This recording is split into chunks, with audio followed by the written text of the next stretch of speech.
हिंदी में स्वर 11 माने जाते हैं। अ आ ई उ और बीच में आता है री ए ऐ ओ औ। ये मिलाकर री को मिलाकर 11 स्वर हैं और संस्कृत में 13 स्वर होते हैं, क्योंकि उसमें री और री मतलब ये ऋस्व और बड़ी री भी हो जाती है। जब इसको इस तरह से कर देते हैं तो बड़ी री और री ये दो बढ़ जाते हैं, उसमें 13 हो जाते हैं। लेकिन हिंदी में 11 स्वर माने जाते हैं। और व्यंजन को हमने थोड़ा अलग बांट दिया है कि व्यंजन कौन कौन से हैं। टोटल व्यंजन कितने हैं ये बाद में गिनेंगे, लेकिन पहले देखें इसको बांटा किसमें है। व्यंजन स्वर हमें पता चल गया कि 11 होते हैं। और व्यंजन कितने होते हैं, व्यंजनों को पहले हम देखेंगे कौन कौन से व्यंजन होते हैं। सबसे पहले देखो स्पर्श व्यंजन होता है, जिसको 25 भागों में, जो टोटल गिनती में 25 होते हैं, जिनको 5 वर्गों में बांटा गया है। 25 को 5 से डिवाइड किया गया है। एक क वर्ग, च वर्ग, ट वर्ग, त वर्ग और प वर्ग। हर एक वर्ग में 5-5 वर्ण हैं। क ख ग घ ङ।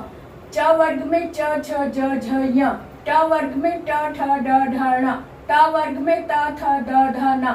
प वर्ग में प फ ब भ म। इस तरह से ये कुल मिलाकर 25 हो जाते हैं। ये 25 स्पर्श व्यंजन है, जो कि बांटे क्यों गए हैं, इनको 5 वर्गों में क्यों बांटा गया है, इसके बारे में भी बात कर लें। क्योंकि हर एक वर्ग का एक निश्चित उच्चारण स्थान है। जिस भाग को छूकर स्पर्श करके ये बोले जाते हैं, वो भाग जो है उसके कारण इनको 5 वर्गों में डिवाइड किया गया है। क वर्ग के 5 वर्ण कंठ से बोले जाते हैं। इसका उच्चारण स्थान कंठ है, क्योंकि कंठ का गला जहाँ शुरू होता है अंदर की तरफ, वहां से बोले जाते हैं। जीभ का पिछला भाग ऊपर छूता है, क ख ग घ ङ। और ये है च वर्ग का उच्चारण स्थान है तालु, क्योंकि च जब बोलते हैं तो ऊपर तालु को जीभ छूती है, जीभ का बीच का भाग तालु को छूता है, तब आवाज निकलती है च छ ज झ य। तो 5 ही वर्ण तालु से बोले जाते हैं। उसके बाद आता है ट वर्ग। ट वर्ग के 5 वर्ण मूर्धा यानी दांतों के पीछे ऊपर का भाग, तालु से थोड़ा आगे दांतों के पीछे का ऊपर का भाग जीभ उसको टच करती है, तब ट ठ ड ढ ण ये बोला जाता है। उसके बाद आते हैं दंत। दंत त वर्ग जो है, ता जब बोलते हैं तब दांतों के पीछे वाले भाग को जीभ छूती है, ता थ द ध न। तो सभी ये वर्ण दंत से बोले जाते हैं, इसलिए इसका उच्चारण स्थान दंत है। फिर आता है पा वर्ग।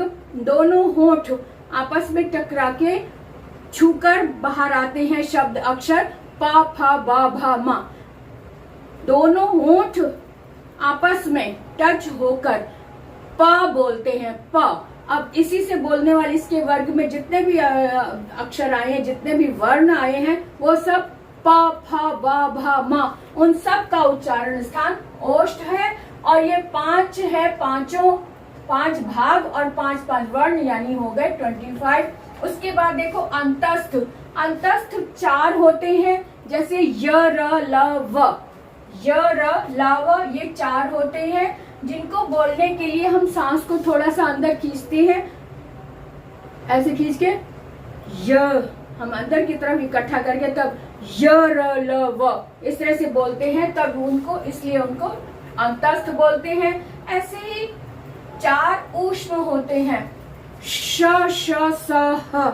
इसको बोलने के लिए हमें सांस को बाहर फेंकना पड़ता है, इसलिए इसको ऊष्म मैंने सांस की गर्मी को बाहर फेंका जाता है, तब ये अक्षर बोलते हैं श श स ह।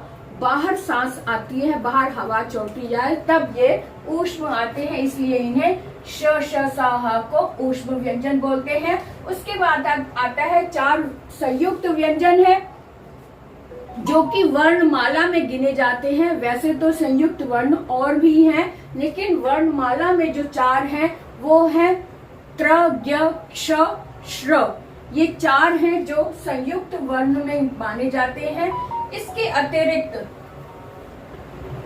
वर्णमाला में 2 अयोग वाह होते हैं, जो कि स्वर में जो जब वर्णमाला कहता पढ़ते हैं, जो पुस्तक पढ़ते हैं, उसमें अंग अह भी होता है, क्योंकि अंग अ इसी का भाग है, अह भी इसी का भाग है, इसलिए इसको स्वर में अलग से नहीं गिना जाता। इसको हम अयोग वाह का नाम देते हैं, अयोग वाह, अंग अह। ये 2 अयोग वाह हैं, जो कि स्वरों का ही एक भाग है। स्वरों में ही इसकी गिनती होती है, लेकिन इसमें अनुस्वार लगा है और यहाँ पर विसर्ग लगा है, क्योंकि विसर्ग भी काउंट होता है, विसर्ग भी भाषा में लिखने में काम आता है और अनुस्वार का भी काम होता है, इसलिए इसको हमने अयोग वाह के अंतर्गत रख दिया है। इस तरह से ये हमारी पूर्ण वर्णमाला हो गई। वर्णमाला को समझने के लिए हमें वर्णमाला को अगर हमने समझ लिया, तब हम इसका शब्दों का उच्चारण भी अच्छे से कर सकते हैं, वर्ण विच्छेद भी कर सकते हैं, संधि भी कर सकते हैं, संधि विच्छेद भी कर सकते हैं। अब इसके बाद जो भी आपका वर्ग शुरू होता है, व्याकरण से लेकर रीडिंग, कहानियों तक, कहानियां, नाटक, हर चीज आप इसके माध्यम से पढ़ सकते हैं, उच्चारण कर सकते हैं, क्योंकि इसी में भाषा का पूरा सार छिपा हुआ है। अब हम आगे और डिटेल में भी पढ़ते रहेंगे साथ के साथ। अब हमने आज वर्णमाला को अच्छे से समझ लिया। अगर इसमें आपको कोई प्रश्न आपके मन में उठता है तो आप कमेंट बॉक्स में लिखकर जरूर पूछें। आपको भाषा से संबंधित सभी बारीकियां यहाँ दी जाती हैं, इसलिए जल्दी से सब्सक्राइब कर दो। अगर अभी तक सब्सक्राइब नहीं किया, लाइक करके जरूर मुझे बताएं, मेरा मनोबल बढ़ाएं, ताकि मुझे पता चले कि मेरे वीडियो आप तक पहुंचते हैं और आपको कितना लाभ पहुंच रहा है। तो आज के लिए इतना ही। वर्णमाला को आप अच्छे से समझ लो। वर्णमाला से ही भाषा की शुरुआत होती है। हिंदी भाषा की शुरुआत, यानी हिंदी भाषा का आधार है ये वर्णमाला।